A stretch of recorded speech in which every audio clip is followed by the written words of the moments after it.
Hello everyone. आज मैं आपके साथ सेमी प्लाज़ो पैंट की कटिंग एंड स्टिचिंग बताऊंगी। यहाँ पर मैंने डिज़ाइनर पैंट को रेडी किया हुआ है, जो कि यहाँ पर मैं आपको दिखा रही हूँ। ये लेस से हम इस पैंट में डिज़ाइन को रेडी करेंगे। यहाँ पर मैंने एक पतली लेस ली है इस तरह की, और एक चौड़ी लेस ली है जैसे कि आप देख रहे हैं। तो इस पैंट को बनाने के लिए हमने करीबन 2 मीटर फैब्रिक का यूज़ किया हुआ है। तो ये सेमी प्लाज़ो पैंट है, जैसे कि फ्लैपर होते हैं उसी तरह की ये हम पैंट की कटिंग करेंगे। जो साइज़ है हमारा वो हिप साइज़ है 40, तो 40 का ही हम यहाँ पर साइज़ की पैंट की कटिंग करेंगे। तो अगर आपका थोड़ा सा कम ज़्यादा है तो उसके अकॉर्डिंग कर लीजिएगा। मैं आपको आगे बताती रहूँगी इसे कैसे करना है। तो यहाँ पर पहले कपड़े को हम ऊपर से बराबर कर लेंगे। जैसे मैंने निशान लगाया उसी तरह से आपको निशान लगाकर कपड़े को बराबर कर लेना है। कपड़े को 2 पार्ट में फ़ोल्ड करेंगे। जो ओपन वाला पार्ट है वो हम अपनी साइड रखेंगे, और फिर उसके बाद 2 इंच पे मार्क करेंगे। ये बेल्ट का मार्किंग कर रहे हैं, इसमें हमें बेल्ट लगानी है इलास्टिक कपड़े को फ़ोल्ड करने के लिए। फिर उसके बाद हम अपनी लेंथ लेंगे, और लेंथ हमें कैसे रखनी है, जो हमारी लेस है चौड़ी वाली उसको हम लेंगे। इसकी लंबाई देखेंगे ये कितनी है। ये 2.5 इंच की इसकी लंबाई आ रही है लेंथ की। तो हम ऊपर से उतना ही इंची टेप निकाल देंगे। 2.5 इंच पे निकाल दिया। फिर हम यहाँ पर लेंथ लेंगे। तो लेंथ हम यहाँ पर रख रहे हैं 38 इंच। आप अपने अकॉर्डिंग जितनी भी आपकी पैंट लगती हो उतनी लेंथ रख के यहाँ पर मार्किंग कर लेंगे। गाइस, आपने अक्सर देखा होगा कि आपकी पैंट जो होती है, जो क्रॉच वाला पार्ट होता है जो अंदर की साइड में होता है, वो हमारा अक्सर उठता रहता है। तो उसके लिए हम यहाँ पर 1 इंच पे जो हमने लेंथ ली है उस पे मार्क करेंगे। तो एक मार्क आपको इस तरह से और कर लेना है। फिर उसके बाद हम अपना मेजरमेंट लेंगे। जो हमारा हिप साइज़ है 40 है, तो 40 का हमें यहाँ पर पहले 1/4 निकालना होगा। तो 40 का 1/4 आएगा 10 इंच। तो 10 इंच में हम यहाँ पर लूजिंग देंगे। तो लूजिंग के लिए हम 2 इंच प्लस कर लेंगे। तो यहाँ पर मेरा 12 इंच हो जाएगा। तो 12 इंच में यहाँ पर हम हिप की मार्किंग करेंगे। जैसे कि मैंने बताया कि हमें हिप साइज़ ही लेना है, फिर उसके बाद लूजिंग देनी है। तो लूजिंग जैसे कि मैंने बताया कि 2 इंच की लूजिंग देनी है। आपका जो भी हिप साइज़ होगा उसमें आपको 1/4 करने के बाद 2 इंच की लूजिंग देंगे। जैसे मैं रख कर दिखा रही हूँ, सेम आपको इसी तरह से लूजिंग देनी है। अब हम क्रॉच लेंगे, क्योंकि क्रॉच हमारा जो साइज़ है वो लार्ज साइज़ आ रहा है। तो क्रॉच हमेशा हमें बड़ा रखना होता है। तो यहाँ पर हम 13 इंच का क्रॉच की लेंथ लेंगे। तो इस तरह से एक हम सीधा मार्क कर लेंगे। अगर आपका साइज़ कम है तो 12 इंच ले सकते हैं, उससे भी कम है तो आप यहाँ पर 11 इंच की लेंथ लेंगे। अब ये वाला मार्क करने के बाद हम क्रॉच की जो राउंडिंग देनी है उसके लिए भी हम 3 इंच एक्स्ट्रा पे मार्क करेंगे। इसी तरह से आपको ये वाला मार्क कर लेना है। लेने के लिए 1 इंच पे मार्क करेंगे। अगर आपको ये जो गोलाई आती है ये नहीं देनी आती है अच्छे से, तो आप इस तरह का स्केल लेके भी ये गोलाई दे सकते हैं।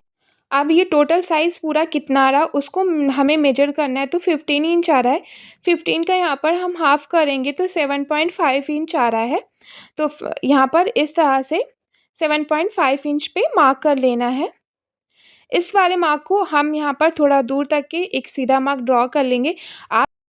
अब हम अपने पैंट का बॉटम लेंगे। जो हमने सीधा मार्क ड्रॉ किया है उससे हमें हाफ इंच पे मार्क करना है। तो 5 इंच हम इस साइड पे लेंगे और 5 इंच हम दूसरी साइड पे लेंगे। तो टोटल हम अपना बॉटम जो रख रहे हैं पैंट का वो 10 इंच ले रहे हैं। अब हमें यहाँ पर जो हमारा ये इस तरह का स्केल आता है पैंट के लिए, तो हम उसको इस तरह से रखेंगे जैसे मैं दिखा रही हूँ। सेम आपको ये बाहर की अंदर की साइड को इसका कर्व वाला पार्ट रखना है, और यहाँ पर इसे ड्रॉ कर लेना है इस वाले मार्क को। अब मैंने इस तरह से इस साइड में ड्रॉ कर लिया, और इसकी सीध जो हो रही होगी वो देख लेंगे। इस साइड से भी हम इस वाले पार्ट को भी ड्रॉ कर लेंगे। ये पैंट के हम फ्रंट पार्ट जो आएगा वो उसके हम 2 पार्ट कटिंग कर रहे हैं। बैक के हम बाद में कटिंग करेंगे। तो हमने सिर्फ पहले 2 पार्ट को कटिंग करना है। तो यहाँ पर मैंने इस तरह से पहले मार्क कर लिया है। अब जैसे मैंने बताया आपको कि 1 इंच जो हमने एक्स्ट्रा लिया है लेंथ में, उसे कैसे रखना है। तो हम इस तरह से हम एक स्केल लेंगे, और जो हमारा ओपन वाला पार्ट है जो मैंने अपनी साइड रखा है उसको हम उतना ही रहने देंगे और जो क्रॉच वाला पार्ट आ रहा है वहाँ तक के इस मार्क को हल्का तिरछा ड्रॉ कर देंगे। अब लेंथ से हम एक मार्किंग और करेंगे। जो हमने पतली वाली लेस ली है, ये करीबन 1/2 इंच की लेस है। इसके लिए हम दूरी का मार्किंग कर रहे हैं। ये 4 इंच की हम लेंथ पे मार्क कर रहे हैं। जब हम जो चौड़ी वाली लेस लगाने के बाद उसके ऊपर जो लेस लगाएंगे उसका मार्क हम यहाँ पर ड्रॉ कर रहे हैं। ये देखिए हमारी पूरी मार्किंग हो गई है। अब हम जैसे मैंने मार्किंग करी है उसी पार्ट को हम कटिंग कर लेते हैं। यहाँ पर ये वाला पार्ट कटिंग हो गया। अब जो हमारा बचा हुआ फैब्रिक है उसको लेंगे। तो इस तरह से हमें ये वाला जो फ्रंट वाले पार्ट है इसको रखना है इस वाले फैब्रिक पे। यहाँ पर देखिए मैंने इसको रख लिया। अब जो हमने यहाँ पर सीधा मार्क लेंथ में ड्रॉ किया था उसको मेजर करना है। 7.5 इंच पे जो मार्क किया था वो इस तरह से पहले हम इस मार्क को सीधा ड्रॉ करेंगे। अब जो हमारा ये वाला मार्क आ रहा है दोनों को आपस में मिलाते हुए इस वाले पार्ट को रख लेंगे। यहाँ पर देखिए मैं बैक पार्ट के लिए हम यहाँ पर फैब्रिक को एक्स्ट्रा लेंगे। तो उसके लिए जो क्रॉच वाला पार्ट है उसमें हम 2.5 इंच का फैब्रिक एक्स्ट्रा लेंगे। यहाँ पर मैंने मार्क कर लिया और ऊपर की साइड से 1.5 इंच पे एक मार्क करेंगे, एक्स्ट्रा फैब्रिक लेंगे।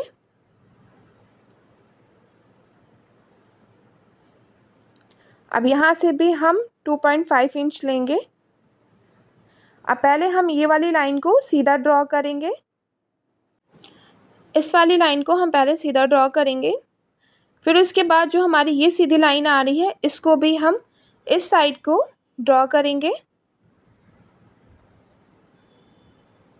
क्रॉस तक के हमें ये लाइन को ड्रॉ करना है। ये देखिए जितना हमने एक्स्ट्रा लिया था वहाँ पे हमने मार्क कर लिया, कट कर लिया। अब 1 इंच ऊपर की साइड को जाएंगे और यहाँ पे मार्क कर लेंगे। अब हमें ये वाला स्केल लेना है राउंड शेप देने के लिए और इस तरह से ये राउंड शेप दे देंगे। ये हमारा बैक साइड में जो एक्स्ट्रा फैब्रिक चाहिए क्रॉच वाले पार्ट में हमने रख लिया है। पहुँचे में हमें कितना रखना है, यहाँ पर हम करीबन 1.5 इंच ले रहे हैं। अब बस हमें ऊपर की साइड से मैंने 2.5 लिया और बॉटम में हमने 1.5 लिया पहुँचा, यानी कि जो हमारा पैंट का होगा। और इस तरह से स्केल की मदद से हम ये वाले पार्ट को मार्क कर लेंगे। अब जो हमने बेल्ट में एक्स्ट्रा फैब्रिक लिया था उसको देख लेते हैं। क्रॉच में हमें सिर्फ एक्स्ट्रा फैब्रिक रखना होगा और जो हमारा साइड वाला पार्ट होगा उसको बराबर ही रखेंगे। अब यहाँ पर हमें इस तरह से इस वाले पार्ट की कटिंग कर लेना है और ये वाला पार्ट जो होगा जो साइड वाला फैब्रिक होगा इसको भी कट कर लेंगे।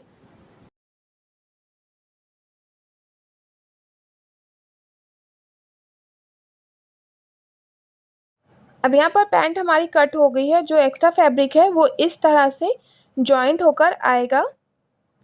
ये यहाँ पर कुछ इस तरह से जॉइंट होगा। तो चलिए अब हम स्टिचिंग करते हैं।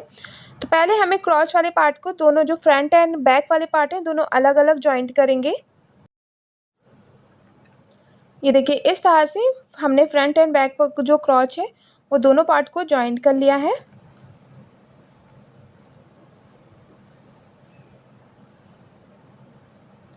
अब हमें दोनों पार्ट को आपस में मिलाना है। सीधा वाला जो फैब्रिक का पार्ट है हमारा वो अंदर की साइड को रखेंगे और उल्टा पार्ट जो होगा वो बाहर की साइड को रखेंगे और यहाँ से साइड से सिलाई लगाएंगे। जो साइड वाला पार्ट है उसको जॉइंट करेंगे।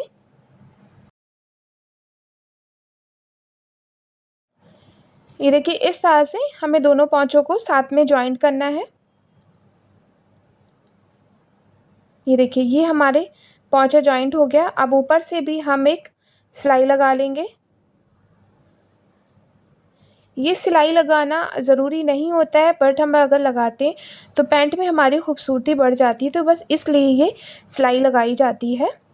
यहाँ पर देखिए ये वाला पार्ट हमने रेडी कर लिया। अब जो हमने बेल्ट के लिए फैब्रिक को 2 पॉइंट पे मार्किंग करी थी उतना ही फैब्रिक हम यहाँ पर फोल्ड कर लेंगे और सिलाई लगा लेंगे। आप चाहे तो इलास्टिक इसमें साथ में डाल सकते हैं, नहीं तो आप इसको इलास्टिक को बाद में भी डाल सकते हैं, जैसा आपको। हम इलास्टिक को बाद में डालेंगे तो इलास्टिक आप अपने अकॉर्डिंग भी ले सकते हैं। यहाँ पर हमने 1 इंच की एक इलास्टिक ली है और यहाँ पर मैंने एक 1/2 इंच की इलास्टिक ली है। तो मुझे इस पैंट में सिर्फ 1/2 इंच की इलास्टिक डालनी है, तो मैं इसको 1/2 इंच की इलास्टिक से ही रेडी करूँगी। आप यहाँ पर 1 इंच की भी इलास्टिक को डाल सकते हैं। तो जहाँ तक कि हमें ये इलास्टिक डालनी है जिस पार्ट से, उतना हमें ये खोल देना है और सिलाई को लगाना छोड़ देना है ताकि इलास्टिक हमारी पड़ जाए। अब जो हमारा ये जो बॉटम वाला पार्ट है उस पे सिलाई लगा लेंगे।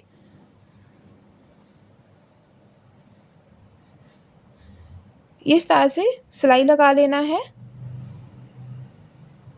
अब ये वाला लेस वाला पार्ट हम लेंगे। लेस को हमें कुछ इस तरह से रखना है, जिस पार्ट में हमने सिलाई लगाई है उस वाले पार्ट को ये सिलाई लगाकर जॉइन करेंगे लेस से और फैब्रिक को। अब यहाँ पर हमने जो मार्क किया था, पहले दिखाया था 4 इंच पे जो मार्क किया है, वहाँ पर हम इस वाली लेस को लगाएंगे। तो पहले हमें एक साइड से, ऊपर की साइड से ही लेस को लगाना है। ये हमारी ये लेस लग गई एक साइड से। अब दूसरी साइड से भी हम सिलाई लगाएंगे।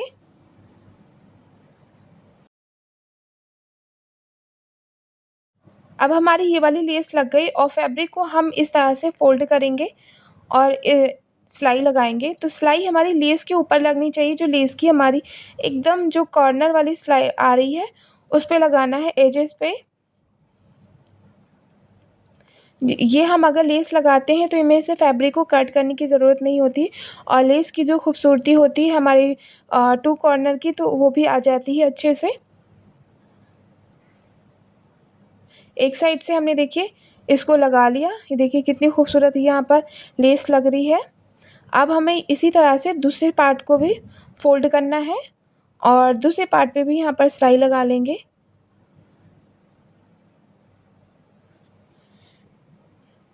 गाइज़, आप लोगों को अगर मेरा वीडियो अच्छा लगे तो मेरे वीडियो को प्लीज़ लाइक करिएगा और मेरे चैनल को भी सब्सक्राइब करिए। आपके सब्सक्राइब करने से मुझे मोटिवेशन मिलता है, मैं आप लोगों के लिए इसी तरह से काम कर सकती हूँ। अगर आप लोग सब्सक्राइब नहीं करते हैं तो मुझे मोटिवेशन नहीं मिलेगा और मैं वीडियो बनाने में थोड़ा-सा नर्वस भी होंगी।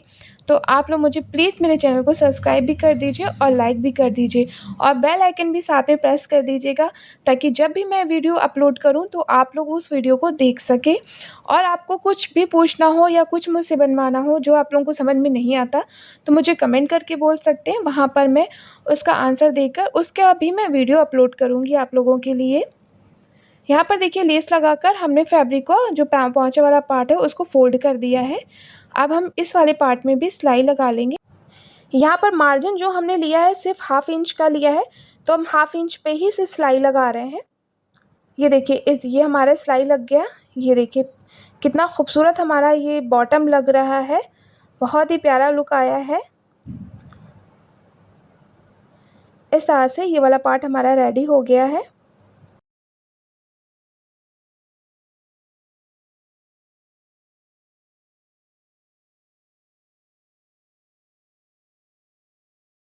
For watching my video.